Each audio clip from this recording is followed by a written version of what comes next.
잘 지내고 계시죠? 오늘도 저는 책 읽는 소리로 인사드립니다. 오늘은 2004년에 당선된 작품이에요. 탕명주 작가의 국제신문 신춘문예 당선작 부업을 읽어보겠습니다. 소설 속으로 들어가 보시죠.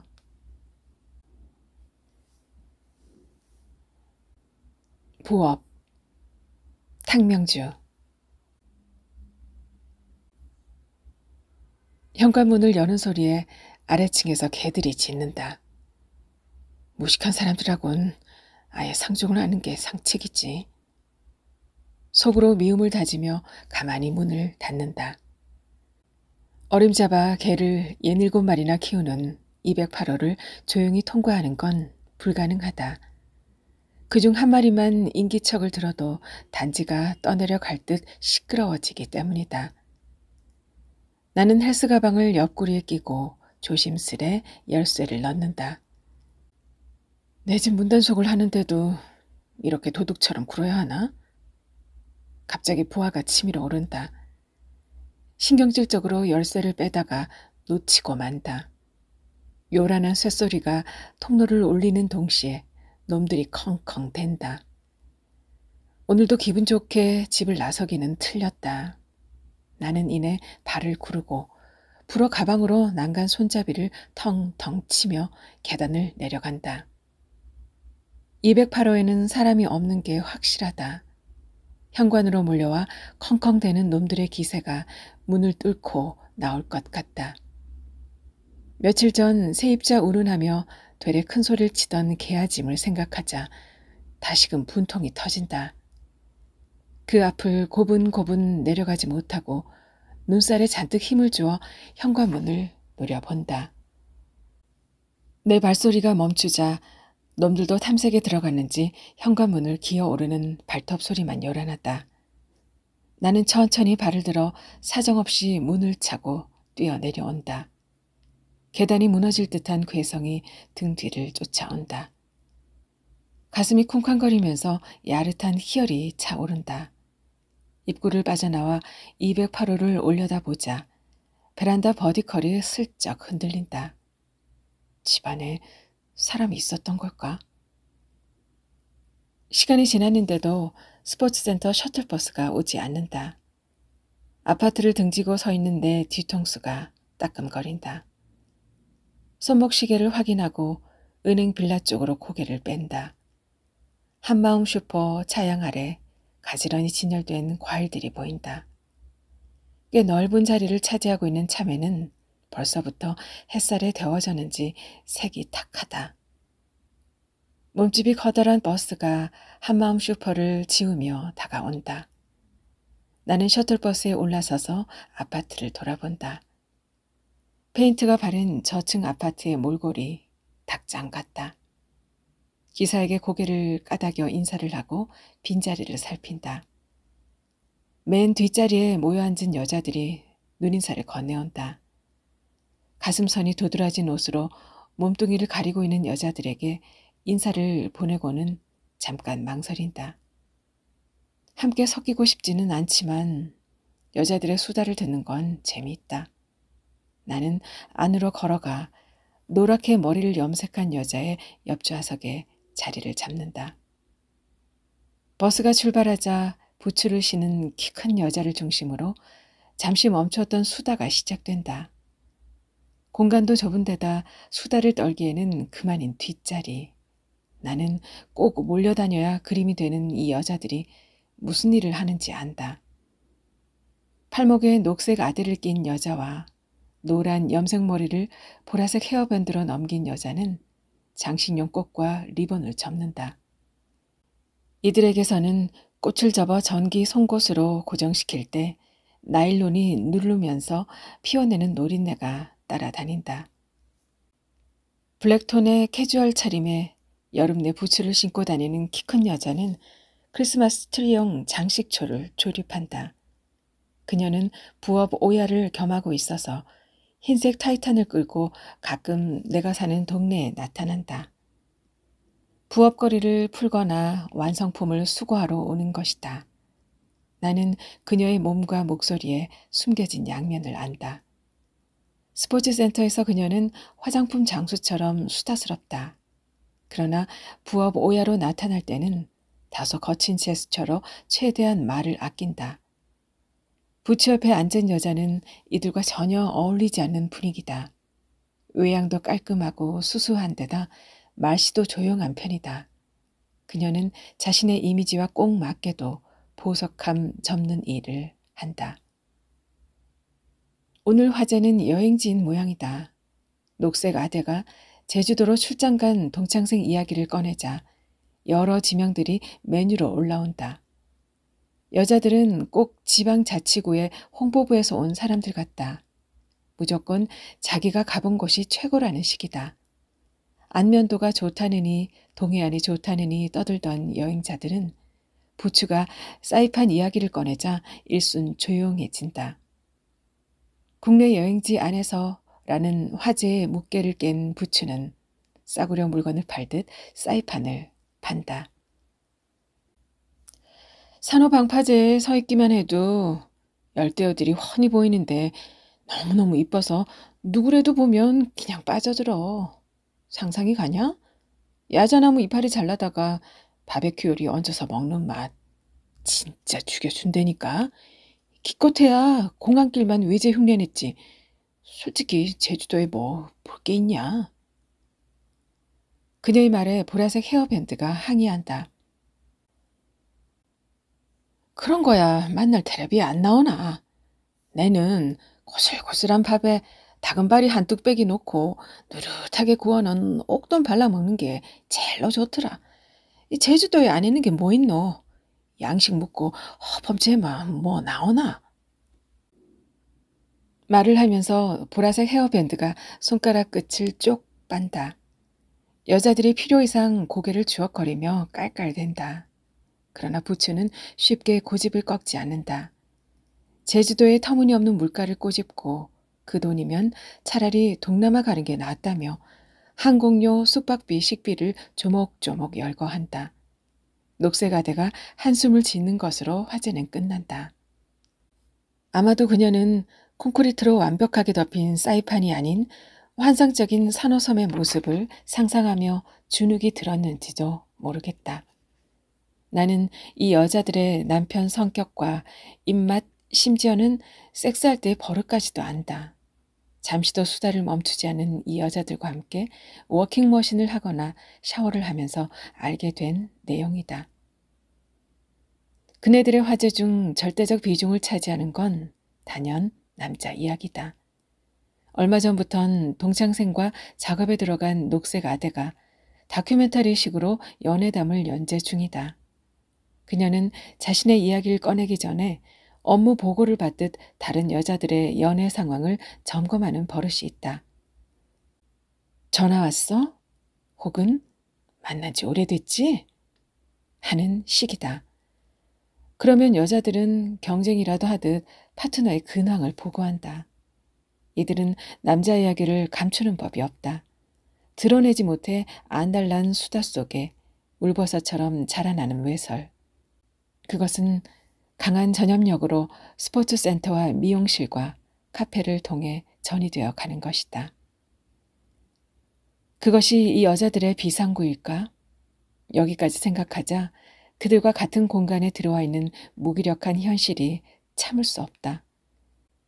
남편이 쓸데없는 일에 한눈만 안 팔았어도 세상 한구석에 있는 너저분한 동네 따윈 알 필요도 없었을 거였다.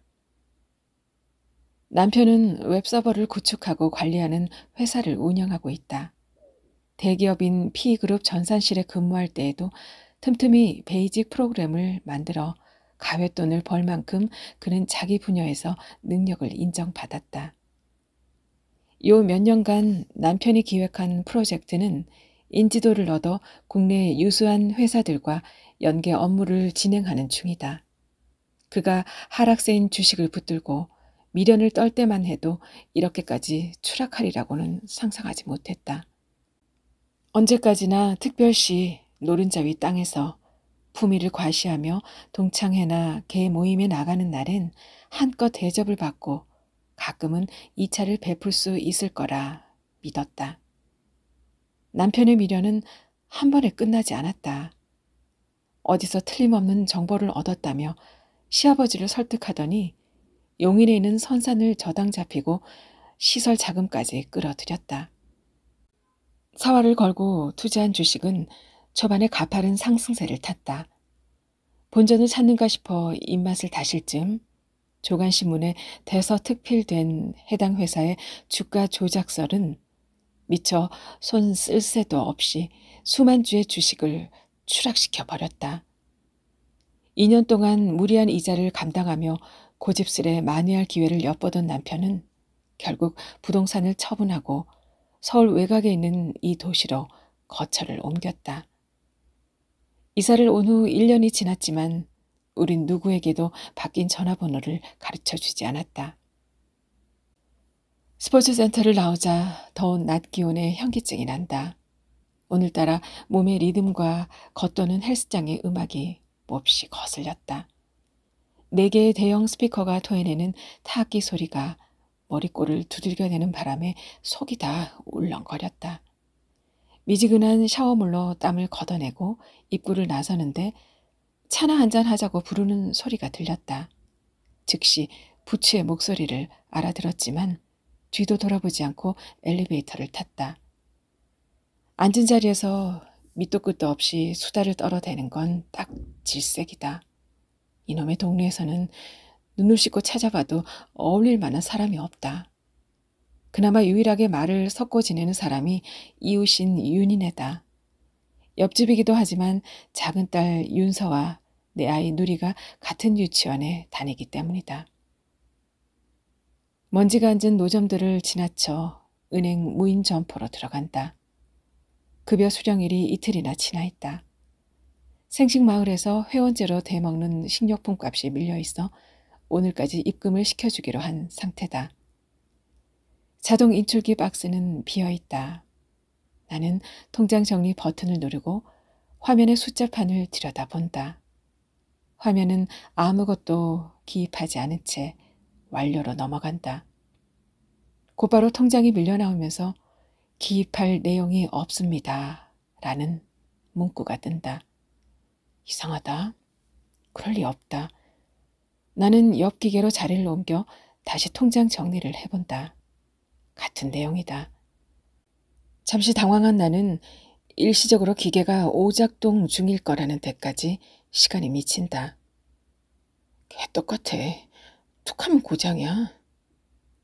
짜증을 누르고 할 수 없이 무인 점퍼를 나온다. 재래시장이 언뜻 눈길을 붙들지만 아무것도 내키지 않는다. 창거리라면 매일 오후 한 차례씩 들러가는 반찬차에서 사면 된다.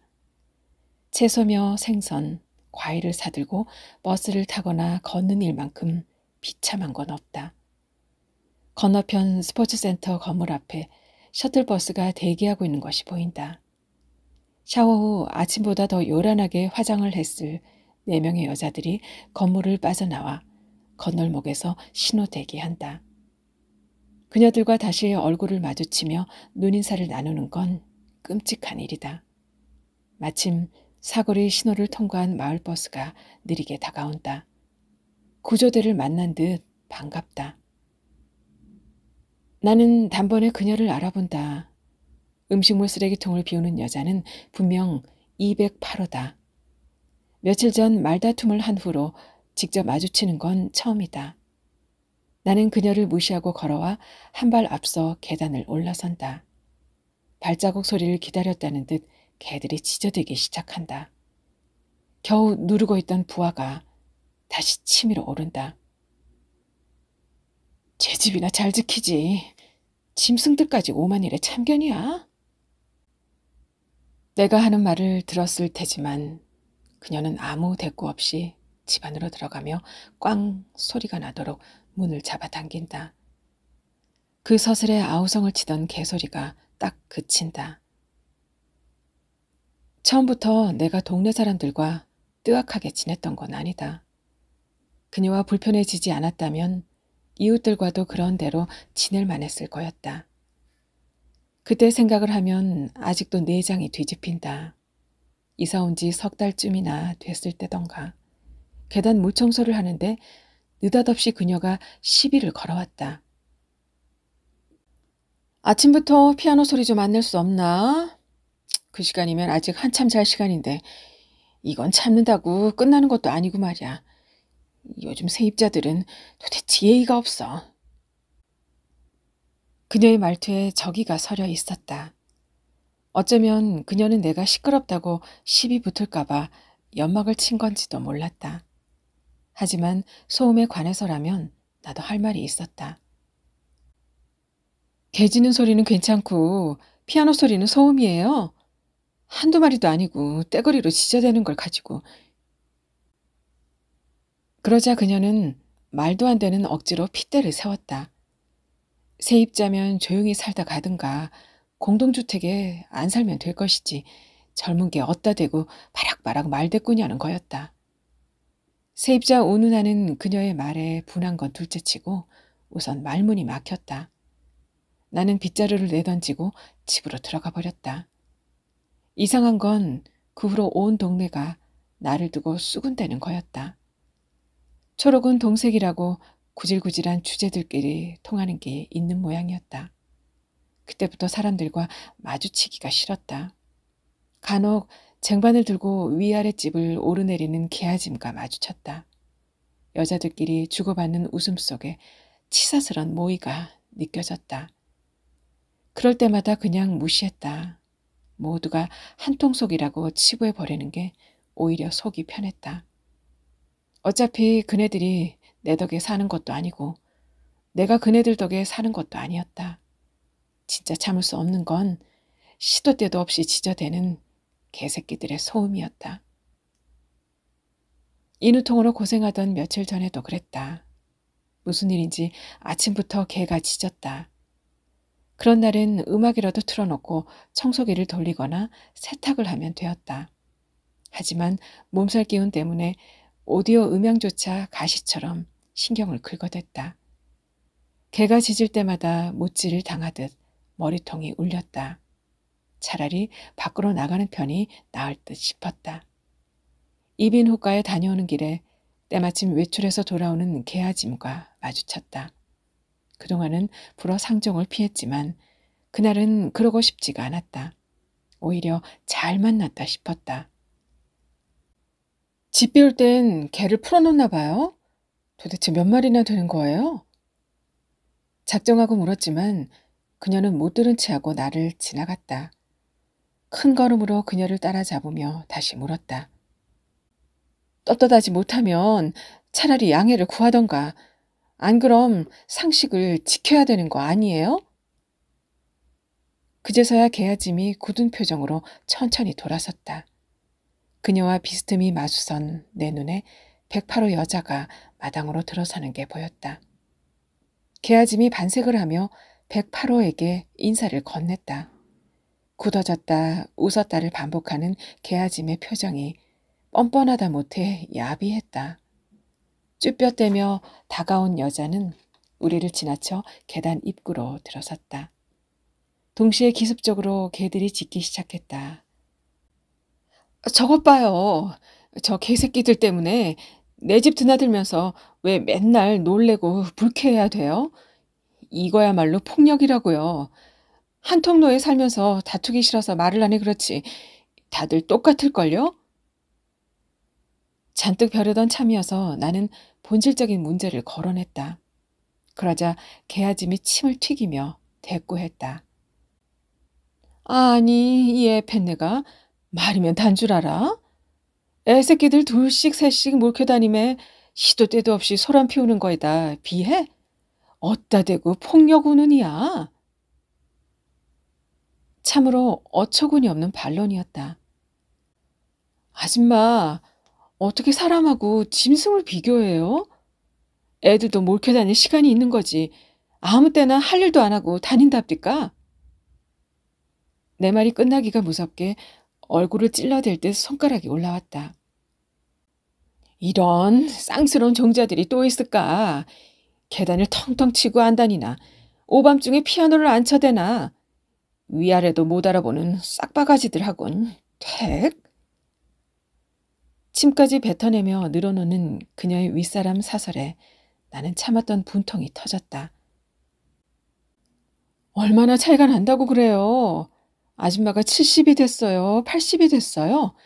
고가 나이가 무슨 벼슬인 줄 알아요? 그렇게 대단한 나이 먹고 왜 나이값을 못해? 변죽만 올리다 말 거라면 시작도 안 했을 다툼이어서 나는 조금도 양보하지 않고 대거리를 했다. 치, 굴러들어온 돌이 박힌 돌 빼낸다더니 이놈의 에펜네가 어디서 쥐인 행세야, 쥐인 행세가. 춤가방 둘쳐매고 다닌게 눈가를 베는 게 없어? 획, 상종 못할 종자들 같으니. 개아짐은 숫제 욕지기를 해댔다. 그 순간 피가 거꾸로 솟구치는 것을 누르며 나는 눈을 내리깔았다. 그래요. 아줌마 말 맞다나 나도 세입자라 참고 지내보려고 했는데 그럼 따져봅시다.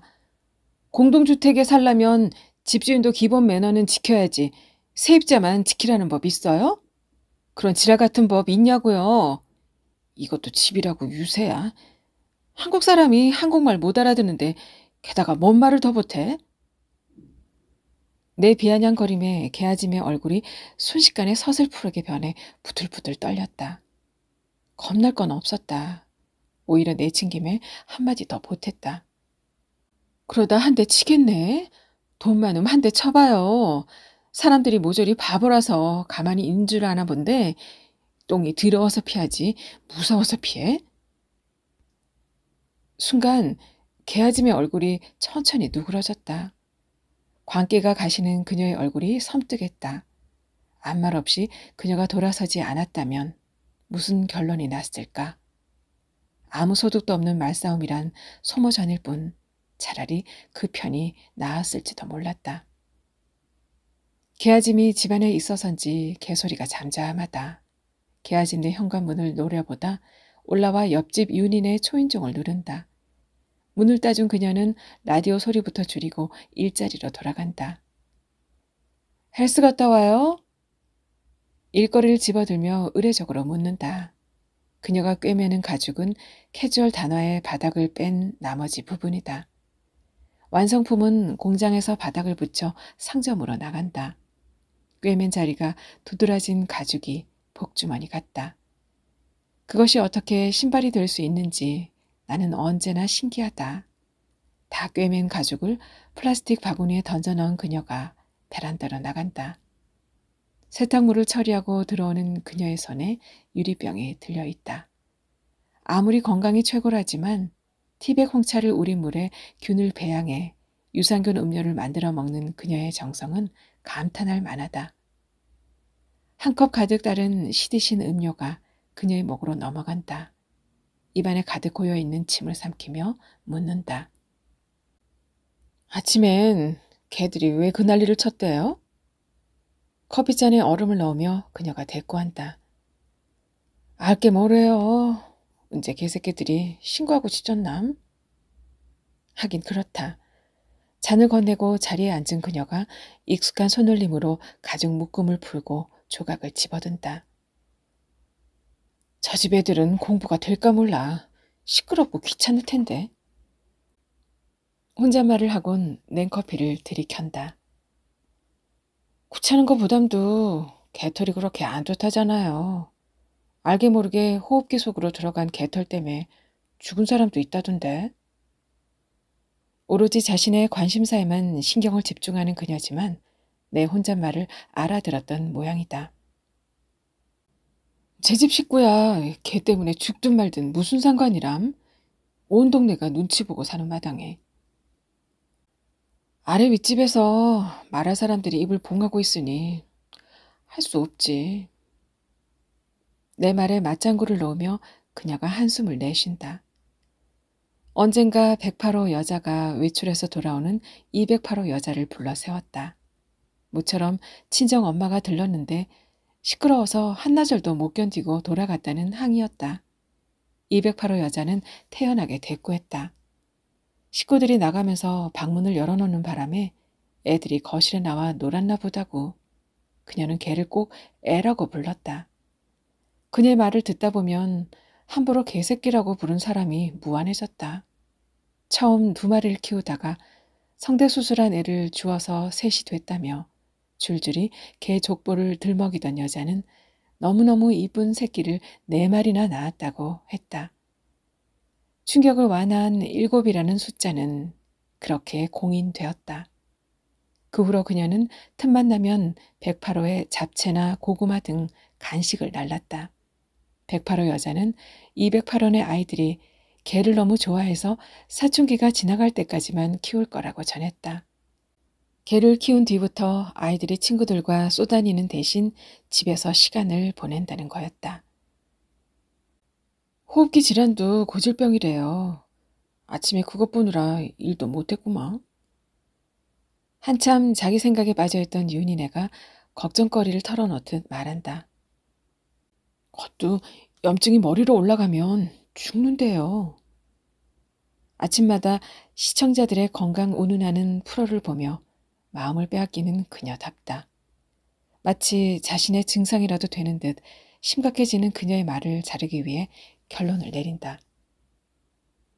하여튼 개새끼들을 몰아내든지 그게 싫으면 사람이 나가든지 더는 못 참아요. 내 말에 윤희네가 풋 웃는다. 그게 맘대로 돼가니 개아짐 고집을 누가 당해. 아이들 목소리가 계단을 올라온다. 나는 가방과 열쇠를 챙겨들고 현관문을 연다. 웃으며 달려드는 누리를 안아 이마에 흘러내린 머리카락을 넘겨준다.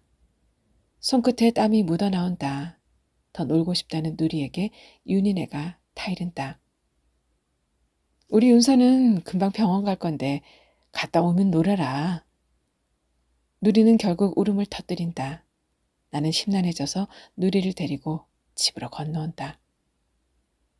갑갑증이 훅 덮쳐온다. 인정하고 싶지 않지만 다시 강남으로 돌아간다는 건 꿈같은 일이다. 강남은커녕 특별시 시민이 되는 것도 아득해 보인다. 마이너스가 누적되고 있기는 했지만 이사를 나오기 전까지는 그래도 강남 사모님이었다. 겨우 1년이 지났건만 강남과의 거리는 까마득하다. 나는 한 컵 가득 냉수를 들이켠다. 그래도 속이 개운해지지 않는다. 칭얼대던 아이가 베란다로 달려나간다. 잠깐 동안 마당을 내려다보더니 바닥에 소꿉놀이 세트를 늘어놓기 시작한다. 윤희네 모녀가 외출하는 소리에 괜스레 볼멘 소리가 새나온다. 아무리 대단한 부업을 하면 무슨 소용이람? 벌면 버는 대로 갖다 바치기 바쁜걸. 그렇게 나오는 대로 뱉고 보니 비틀렸던 속이 뚫리는 것도 같다. 문턱이 닳도록 드나들며 사다 나르는 약봉지와 그녀 집 냉장고 위에 질비한 건강보조식품 병들이 떠오른다. 낮에 만난 스포츠센터 여자들이 생각난다. 그녀들 역시도 버는 대로 갖다 바칠 특별한 창고가 있는 걸까? 보석함을 접는 여자는 정교한 기술이 필요한 일이라 단가가 높다고 했다.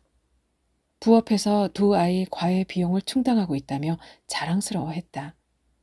둘이 한 세트인 꽃 접는 여자들은 부업해서 몸매도 가꾸고 옷 한 가지라도 마음대로 사입을 수 있으니 좀 좋으냐고 떠벌렸다. 트리용 장식초를 조립하는 부츠는 남편과 별거 중이라고 했다. 그녀의 목표는 온통 스포츠센터와 다이어트 클리닉에 다니며 몸무게를 확인하는 것이다. 어쨌든 다들 그렇고 그런 이유가 있었던 셈이다. 베란다를 보니 땀이 차 후줄근한 원피스를 허벅지까지 걷어올리고 누리가 화분 받침대에 기댄 채 졸고 있다. 아이를 안아다 침대에 눕히고 질끈 눈을 감는다. 부글대던 속이 좀 가라앉으면서 노곤하다. 꿈이라도 꾸는지 잠든 아이의 숨결이 좀 불규칙하다.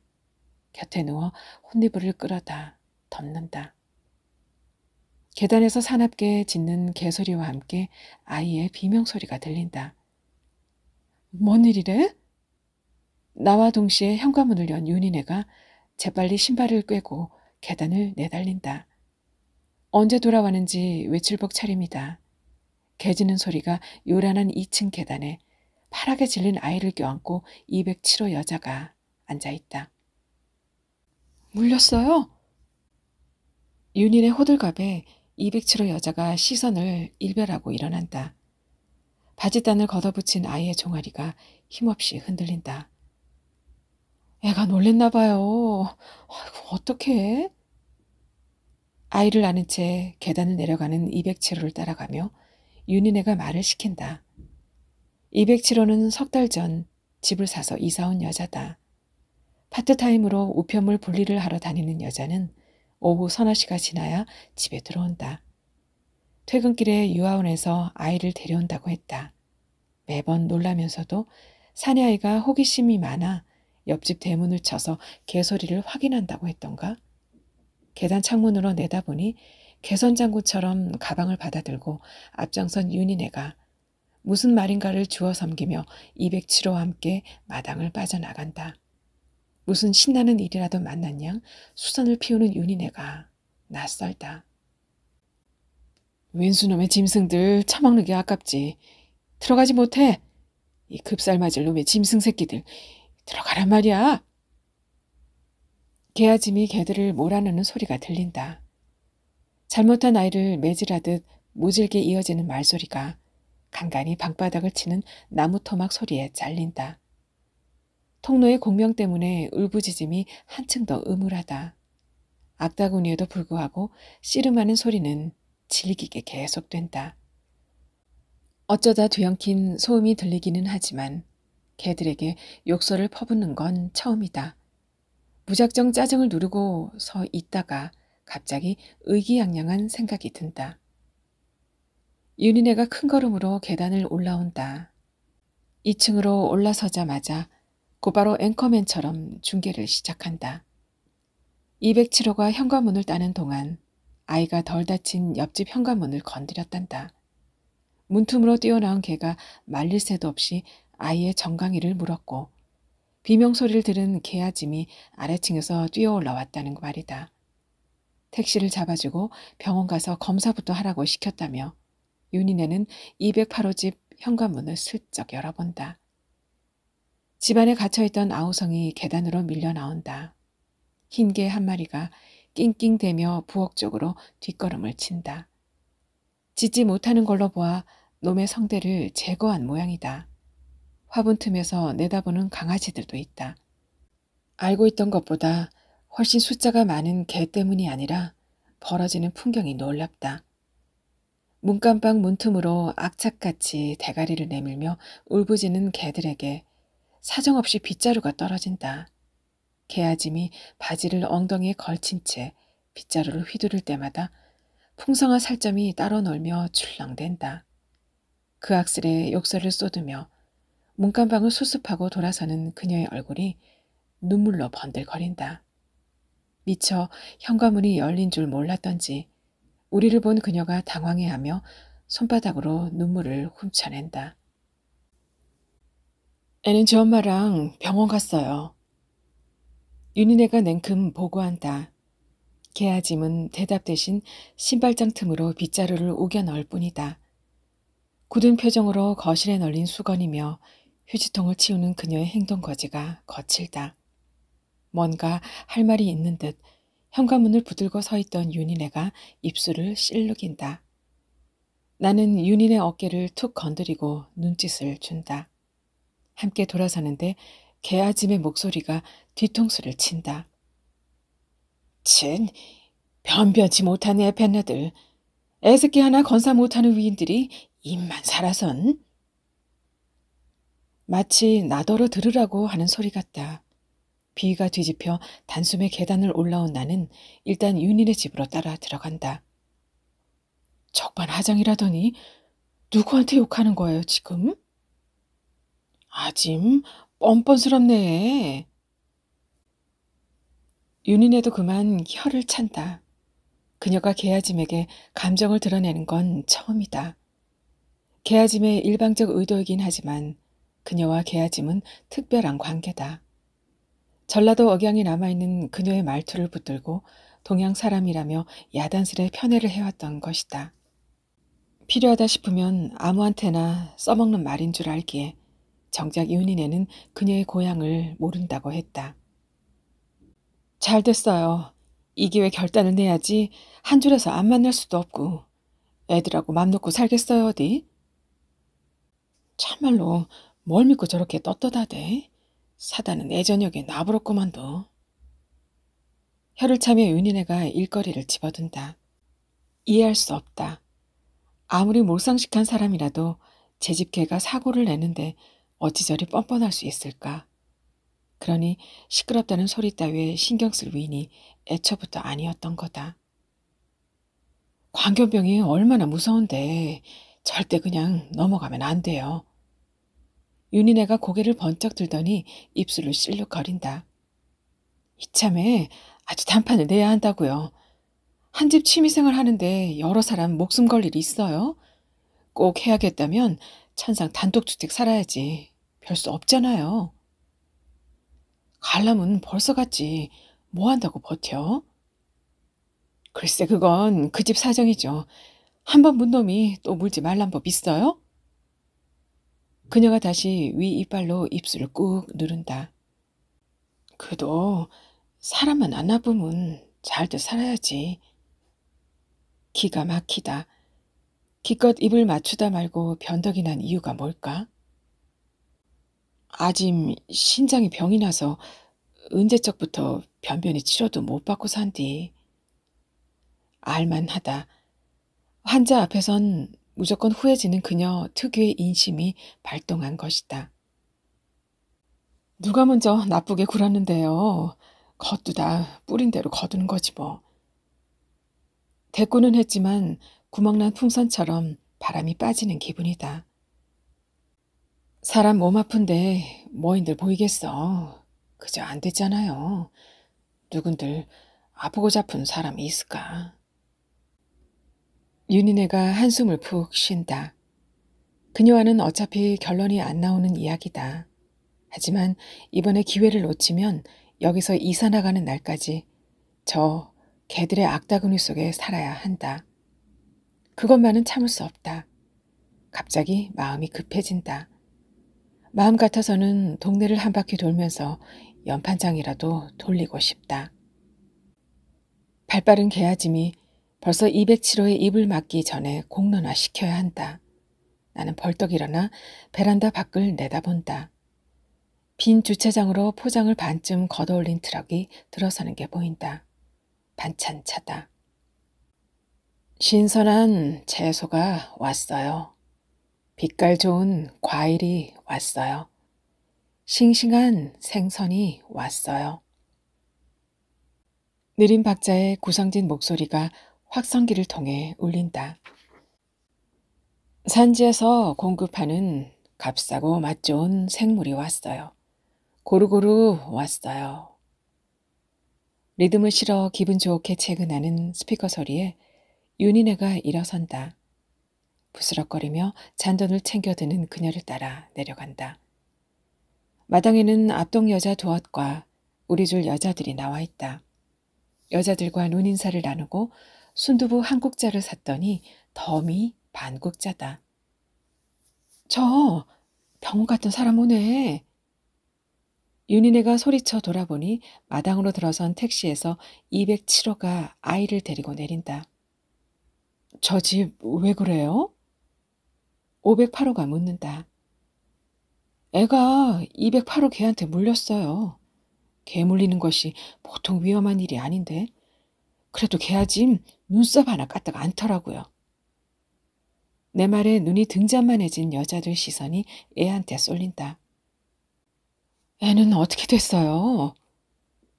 207호가 아이의 칠부 바지를 올려 종아리를 보여준다. 단단하게 묶은 붕대에 누런 약물이 배어있다. 두고 봐야 한대요. 207호의 뒷말을 윤희네가 나서서 얼른 이어준다. 이빨 자국이 6개나 났대요. 그러자 너도 나도 한마디씩 거둔다. 그 집 개들 얼마나 사나운지 집도 부셔먹게 생겼어. 한참 짖을 때 보면 개가 한 10마리는 되는 것 같아. 동네가 점잖아서 그렇지. 이거 진짜 9시 뉴스에 나올 일이야. 안 그래요? 407호의 말에 508호가 거둔다. 우린 몰랐으니까 들어왔지. 소문나면 집도 안 나가요. 이 기회에 개새끼들 몰아내야 사람이 살지. 왁자해지는 틈에 207호가 아이를 안고 건물로 들어간다. 누가 먼저랄 것도 없이 뒤따라 들어간다. 2층에 올라서서 207호가 개아집 내 초인종을 누른다. 아직도 갇혀있는지 개 짖는 소리가 멀게 들린다. 개아짐은 집을 비운 듯 아무 반응이 없다. 없는 거 아니에요? 207호가 돌아본다. 그럴 리 없다. 그녀가 현관문을 두어 번 두드린다. 문 열어요. 아줌마 거기 있는 거 알아요. 여자들이 수군거리더니 손잡이를 잡아당겨보고 쾅쾅거리며 문을 두드린다. 있는 거 다 안다고요. 비겁하게 피하지 말고 나와서 얼굴을 보이란 말이야. 개를 없애든지 사람이 나가든지 결단을 내. 얼굴을 마주보지 않아서인지 돌연 반말투다. 열리지 않은 문이 화를 돋은 걸까? 순식간에 불어난 분노가 걷잡을 수 없이 대문을 차고 흔든다. 안에서 짖는 개소리가 집안을 컹컹 울리더니 문고리 따는 소리가 들리고 곧 현관문이 열린다. 얼굴이 노을해진 개아짐이 현관에 버티고 서 있다. 우리의 문놈이 어느 놈이에요? 207호가 쏘아 붙인다. 대꾸가 없는 개아짐에게 그녀가 한 발 다가선다. 우리의 광견병 걸리면 어쩔 거예요? 책임질 거야? 개아짐이 대꾸할 새도 없이 407호가 나선다. 우린 더 이상 못 참아요. 개새끼들 짖는 소리도 지긋지긋하고 개 비린내도 참을 만큼 참았어. 개를 없애든지 아줌마가 나가든지 결정을 해요. 이건 애완견을 키우는 게 아니라 숫째 개사육을 하고 있잖아. 집 내놓은 지 넉 달이 지났는데 보고 가는 사람은 많아도 계약이 안 돼. 냄새나는 저층에 개들까지 짖어대는데 누가 오냔 말이야. 이 개새끼들 덕분에 집값마저 떨어졌어. 알기나 해요? 같은 줄에 살면서 그동안 분을 참고 있었던 듯 508호가 쏘아붙인다. 나도 끼어든다. 어쨌든 우린 연판장도 돌리고 고소할 거예요. 피해 보상은 물론이고 끝까지 싸울 거예요. 아줌마가 그렇게 우습게 보는 세입자도 주거 환경에 대한 기본권은 주장할 수 있다는 걸 보여줄 테니 두고 보세요.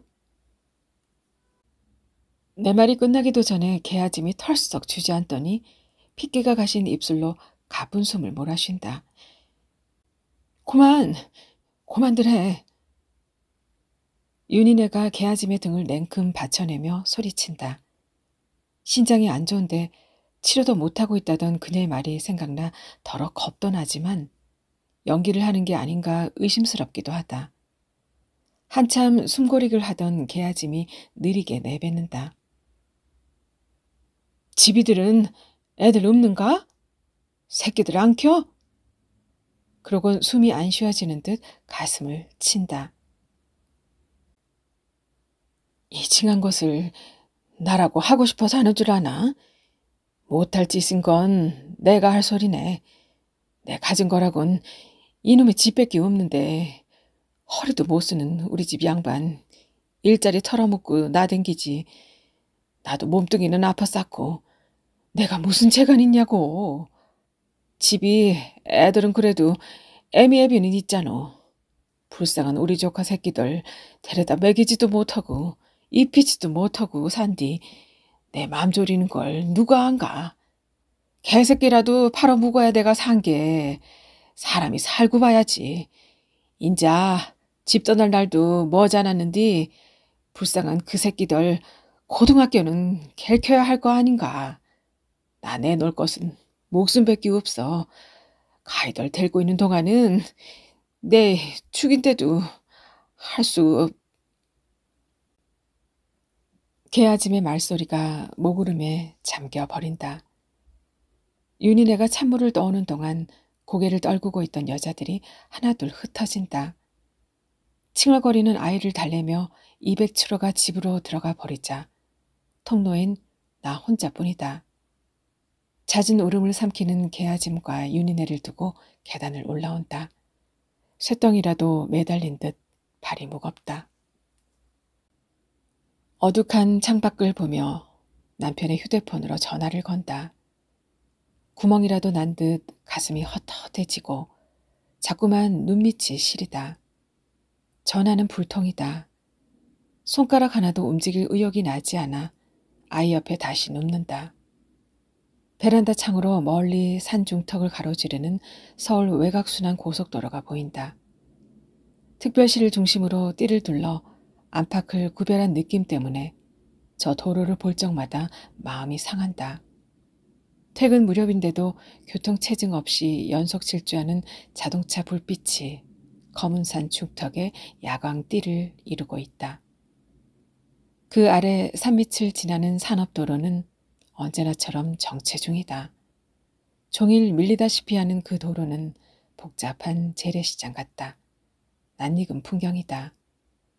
두 개의 도로가 마치 서로 다른 무대 같다.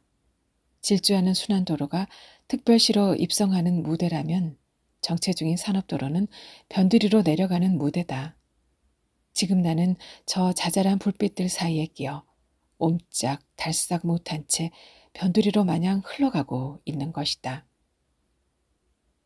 잔뜩 웅크린 아이를 바로 눕히는데 목줄기에서 열기가 만져진다. 서둘러 해열제를 찾는다. 다행히 냉장고 구석에 먹다 남은 브루펜 시럽이 있다. 고요드는 어둠을 실내등으로 밀어내고 아이를 깨운다. 자던 입에 억지로 저녁을 먹이고 곧바로 해열제를 먹인다. 열기에 축 처진 아이는 칭얼댈 힘도 없는지 다시 잠들어 버린다. 입맛을 잃은 채 식탁에 앉아있는데 전화벨이 울린다. 남편이다. 조금 늦겠다는 말 끝에 피곤한 목소리로 묻는다. 당신 나 없이도 살 수 있지? 생뚱맞기는. 근데 무슨 일 있어요? 그냥 당신한테 미안해서 해본 소리야. 자존심이 강한 남편에겐 드문 일이다. 왜 그래? 회사에 문제 생겼어? 남편은 대답이 없다.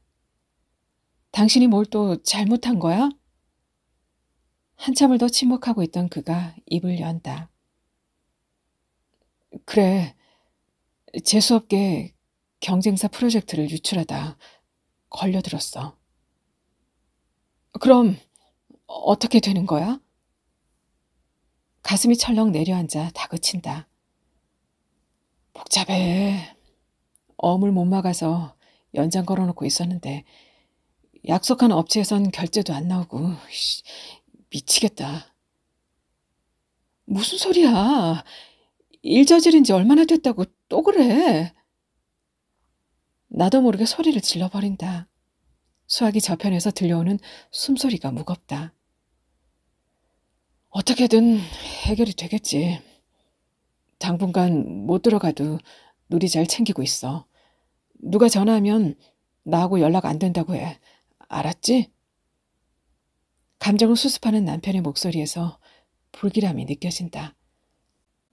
잠깐만 여보, 끊지 마.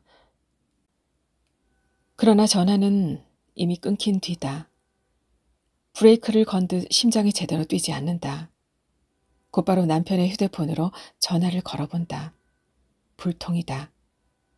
급여가 입금되지 않은 통장이 퍼뜩 떠오른다. 당장 이번 달부터 생활비가 끊기는 걸까? 허둥대는 마음을 누르며 거푸 전화를 돌려본다.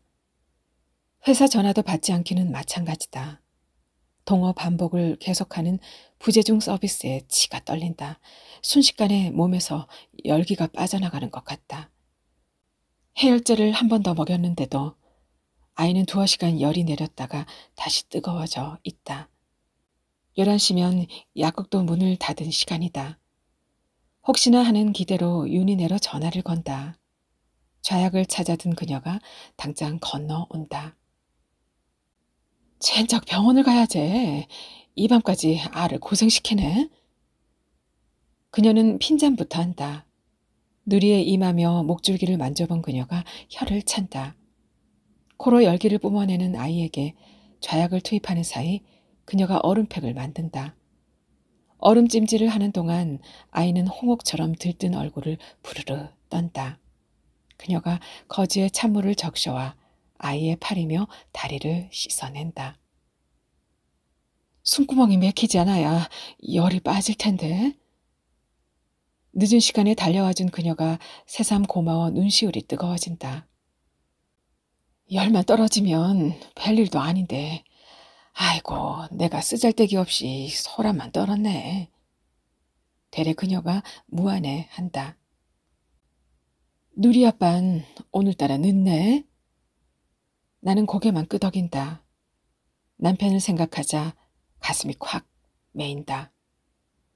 그녀에게 표정을 들키지 않으려고 지그시 입술을 깨물고는 벗겨놓은 아이의 옷을 모은다.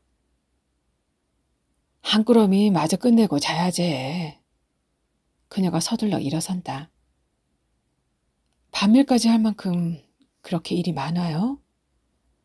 아따, 나도 피곤한데 한 아줌마가 말도 없이 관둬서 일이 밀렸어요.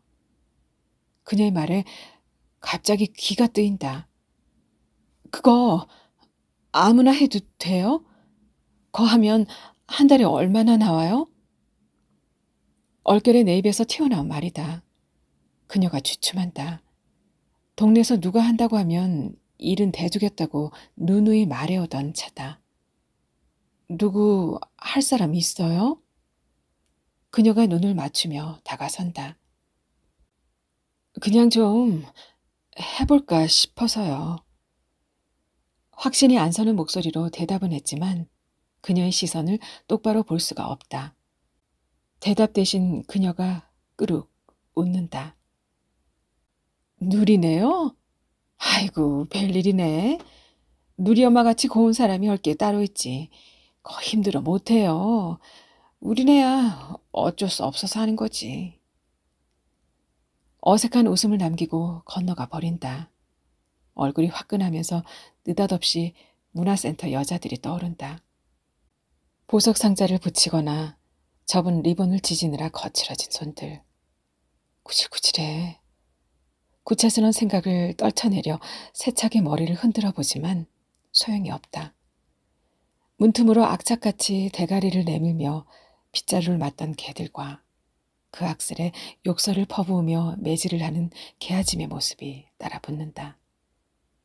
그런 따위의 감상에 휘둘리지 않으려 이를 악문다. 거실과 부엌의 세간들이 눈물 속으로 조잡하게 엉겨든다. 가슴뼈가 접힌 듯 숨이 막힌다.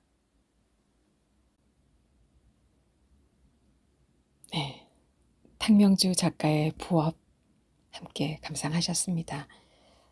작가의 당선 소감 이어서 전해드릴게요. 하나님께 먼저 영광을 돌린다.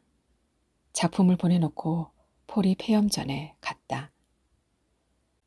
바람에 등 기댄 늙은 소금 창고들은 거정만 남아 삐걱대고 붉었던 염초와 군락을 이룬 자생 개미취가 느꾸어진 갈대와 더불어 한 빛깔로 익어가고 있었다. 아, 닮아간다는 건 얼마만큼 나를 비워내야 가능한 일인가. 키를 넘는 갈대숲으로 들어서자 바람은 수없이 갈래를 나누다가 이내 잠들어 버렸다. 갈대들이 몸을 부딪히며 만들어내는 이야기 속에선 모든 틈이 길이기도 했고 길이 아니기도 했다. 어머니는 그런 길 위에서 노인을 만났다. 엄한 눈빛의 노인은 두루마리 소매에서 흰 종이와 붓한 자루를 꺼내 두려움에 떨고 있는 어머니 손에 척하니 쥐어주고 사라졌다. 당선 소식을 전하자 어머니는 청기를 누설하듯 태몽을 속삭여 주셨다. 10년이 지나도록 살림 하나 늘리지 못하고 책만 사들이면서도 터무니없이 당당했던 나를 가족들은 용케도 참아주었다. 지금까지 그래왔던 것처럼 삶 속에 파묻혀 느리고 게으르게 살아갈 것이다. 건조한 세상에 끊임없이 밥이 되어주면서도 가슴 메마르지 않은 법 터득하고 살아가는 사람들 속에 내 뿌리가 박혀 있음을 아는 까닭이다. 여기서 내가 길어 올릴 수 있는 것들을 고민하며 더 많이 절망할 것이다. 인복이 많다는 건 그만큼 빚이 많다는 말임을 안다. 든든한 울타리가 되어주신 중대 예술대학원의 신상옹 교수님, 문학은 글을 쓰는 것이 아니라 살아내는 것임을 알게 해주신 김영수 교수님, 버리기 위한 공부의 참 의미를 깨우쳐 주신 이영진 교수님, 가감없는 평에 섬세한 격려를 얹어주신 방현석 교수님께 감사드린다. 설익은 열매에 빛을 쬐어주신 심사위원 선생님들께도 머리 숙여 감사드린다. 더 키우고 무르익으라는 채찍으로 알겠다. 대책 없이 따끈따끈한 문우들과 기쁨을 나누고 싶다. 탕명주 작가의 다른 작품들도 궁금해지지 않으세요? 저는 다음 시간에 또 다른 이야기로 찾아뵐게요. 그때까지 평안한 시간 이어지시길 바랄게요. 여기는 아름다운 소리책방이었습니다.